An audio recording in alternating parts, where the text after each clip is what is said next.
Hello दोस्तों, स्वागत है बॉक्सर एजुकेशन यूट्यूब चैनल में। आज इस क्लास में रेलवे के महत्वपूर्ण प्रश्नों का अध्ययन करने वाले हैं। दोस्तों, आज हम धातु कर्म से संबंधित सभी महत्वपूर्ण प्रश्नों का अध्ययन करेंगे जो परीक्षा के दृष्टि से काफी महत्वपूर्ण है। मेरे चैनल को लाइक, सब्सक्राइब और शेयर अवश्य करें। चलिए शुरू करते हैं प्रथम सवाल से। निम्नलिखित में से कौन सी एक उत्कृष्ट धातु है? उत्कृष्ट धातु नोबल धातु को कहते हैं। तो कौन है दोस्तों? वह है चांदी। अगला प्रश्न, निम्नलिखित में से कौन सा विद्युत का सुचालक नहीं है? तो विद्युत का सुचालक चीनी मिट्टी के बर्तन नहीं है। Option A. अगला प्रश्न, राष्ट्रीय वायु गुणवत्ता सूचकांक को डैश प्रदूषकों की सघनता के आधार पर निर्धारित किया गया है। तो क्या है दोस्तों? वह है 8। अगला प्रश्न, निम्नलिखित में से किस अभिक्रिया द्वारा उच्च प्रतिक्रिया वाली धातुओं का निष्कासन होता है? तो किसका होता है? इलेक्ट्रोलाइटिस। Option B.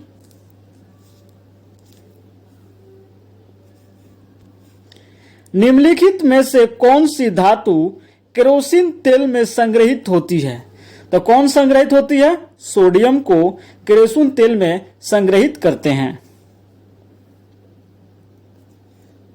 अगला प्रश्न, डाइस की प्रक्रिया में लोहे को जस्ता की एक कोटिंग द्वारा संरक्षित किया जाता है।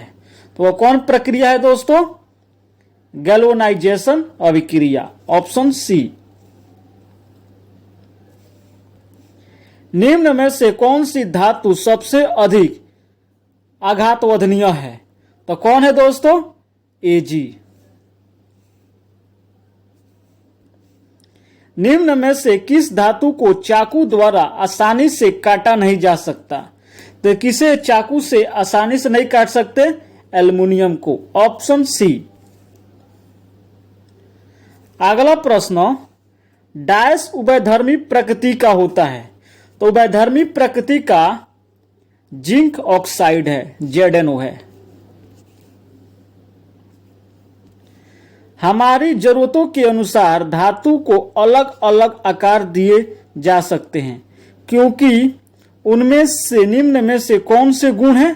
तो इसमें आघातवर्धकता और तन्यता के गुण है। Option A.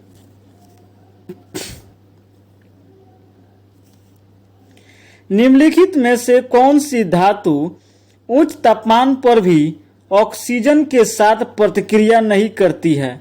तो कौन है? चांदी। Option B.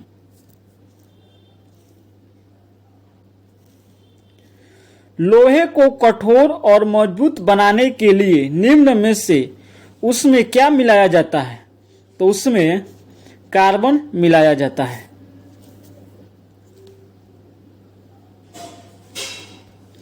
निम्न में से कौन आघातवर्धनीय नहीं है? तो कौन नहीं है? ग्रेफाइट। अगला प्रश्न, धातु ऑक्साइड और हाइड्रोजन का निर्माण करने के लिए निम्नलिखित में से कौन सी धातु वाष्प के साथ अभिक्रिया करती है? तो कौन करती है दोस्तों? एल्युमिनियम। धातुओं का विद्युत प्रतिरोधकता का सही क्रम चुने। तो इसका सही क्रम है ऑप्शन सी, पारा निकेल।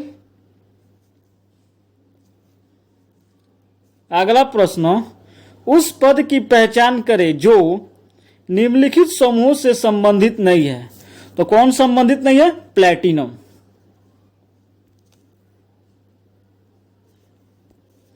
धातु कर्म एक प्रक्रिया है। तो वह क्या है? अयस्क से धातुओं को निकालने की एक प्रक्रिया है। Option A.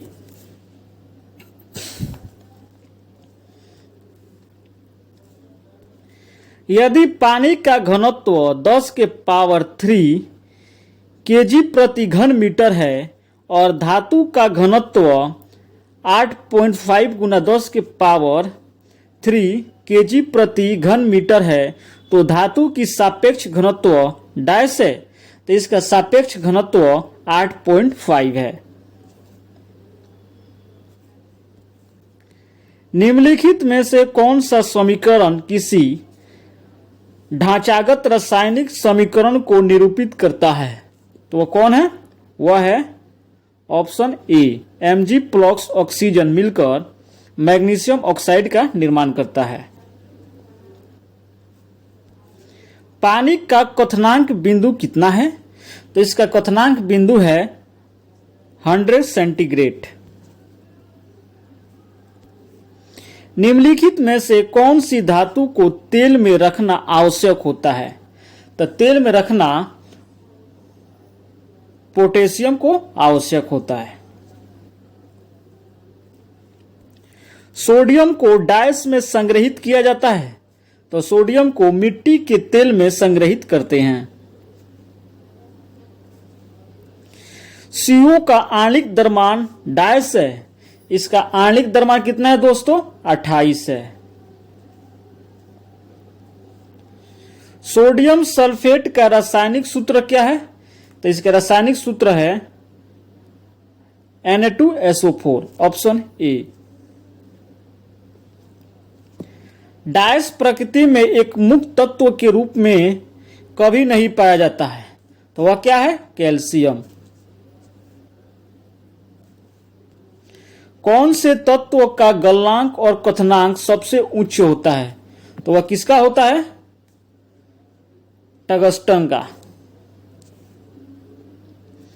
अगला प्रश्न, एक धातु के उस गुण को क्या कहा जाता है जिसमें उसकी सतह चमकदार होती है? तो उसे धात्विक चमक कहते हैं, ऑप्शन डी। थर्मामीटर में उपयोग की जाने वाली तरल धातु की पहचान करें, वह है पारा।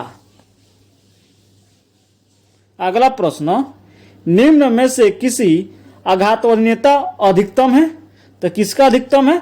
सोना का, ऑप्शन डी। क्विक सिल्वर क्या है? तो क्विक सिल्वर क्या है दोस्तों? पारा का है। निम्नलिखित में से कौन सा विभिन्न रूपों में मौजूद हो सकता है? तो वह कौन है दोस्तों? वह है कार्बन। जब कैल्शियम ऑक्साइड पानी के साथ अभिक्रिया करता है तो डैश का निर्माण उत्पाद के रूप में होता है, तो किसका होता है? कास्टिक चूना का निर्माण होता है।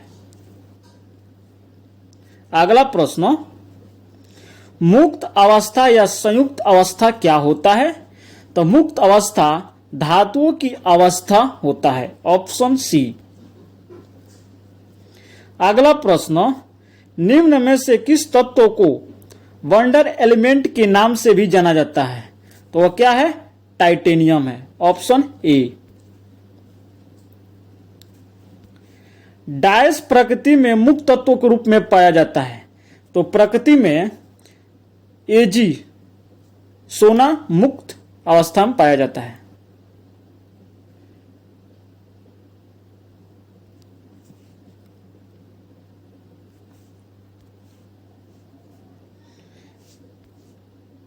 अगला प्रश्न, निम्न में से गलत कथन का चुनाव करें। तो चुनाव करें दोस्तों गलत कथन का। Mg की दूसरी आयनीकरण क्षमता सोडियम की दूसरी आयनीकरण क्षमता से अधिक होती है, ऑप्शन बी गलत कथन है। पारा एकमात्र ऐसी धातु है जो O सेंटीग्रेड पर तरल रहती है, इसका कारण है, तो इसका कारण क्या है दोस्तों? इसकी अति उच्च आयनीकरण ऊर्जा और ढीला धात्वी बंध होते हैं, ऑप्शन बी। डैश एकल परमाणुक अणु का एक उदाहरण है, तो वह क्या है? सल्फर। धोवन सोडा के एक अणु में पानी के कितने अणु मौजूद होते हैं? तो इसमें 10 अणु मौजूद होते हैं। निम्नलिखित में से कौन सी धातु को खुले में रखने पर तुरंत आग लग जाती है? तो वह क्या है? सोडियम और पोटेशियम। निम्न तत्वों में से कौन सा एक अपचायक कारक नहीं है? तो कौन नहीं है?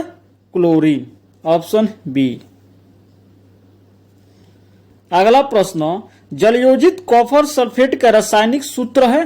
तो इसका रासायनिक सूत्र है CuSO4.5H2O, option A. Calcium hydroxide का सूत्र डैश है? तो इसका कैल्शियम हाइड्रोक्साइड का सूत्र है दोस्तों CaOH⁻²। गैल्वेनाइजेशन लोहे डैश की एक पतली परत की कोटिंग करके उसे जंग से बचाने की एक विधि है। तो वह क्या है? जस्ता, ऑप्शन ए। लोहे में जंग लगना इनमें से किसका उदाहरण है? यह है अपचयोपच अभिक्रिया का एक उदाहरण है लोहे का जंग लगना, ऑप्शन बी। डैश अम्लंग बनाने के लिए आवश्यक एक महत्वपूर्ण धातु है। तो वो क्या है? पारा है। अगला प्रश्न, हमारे भोजन में मौजूद कॉफी, पालक, प्याज और चाय ज्यादातर हमें भोजन के रूप में निम्नलिखित में से कौन सा तत्व प्रदान करते हैं? तो वह है फ्लोराइड, ऑप्शन सी। न्यूनतम ऊष्मा चालकता वाले धातु की पहचान करें। वह है पारा। पदार्थ का वह गुणधर्म जिसके कारण इसे चादर में परिणत किया जाता है, तो वह क्या है? वह है आघातवधनीयता। अगला प्रश्न, एल्युमिनियम की ढलाई में आर्गन के बुदबुदों या नाइट्रोजन को पिघली धातुओं में बहाया जाता है। तो वह क्या कहलाता है? हाइड्रोजन गैस की छिद्रलता को निकालने के लिए, ऑप्शन बी। धातुओं के गर्म करने का काम किया जाता है। तो वह है पुनः क्रिस्टलीकरण के तापमान पर, ऑप्शन ए। IS 1200 के अनुसार धातु की शीट की छत निम्नलिखित में से किससे में परिभाषित की जाती है? तो वह है मोटाई पर परिभाषित की जाती है। अगला प्रश्न, धातुओं की क्रिया उनके इलेक्ट्रोड विभव के आधार पर निश्चित की जाती है। कुछ धातुओं के इलेक्ट्रोड विभव निम्न अनुसार है। तो धातुओं की घटती अपचायक शक्ति का सही क्रम क्या होगा? तो इसका सही क्रम है ऑप्शन ए।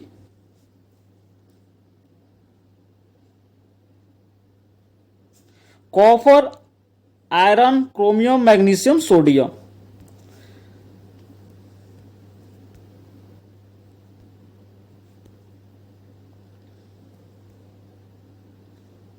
अगला प्रश्न,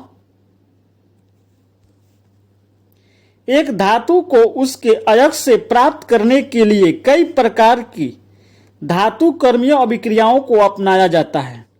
फ्रोथ प्लवनशीलता अभिक्रय का उपयोग किसकी धातु कर्मीय अभिक्रियाओं के लिए किया जाता है?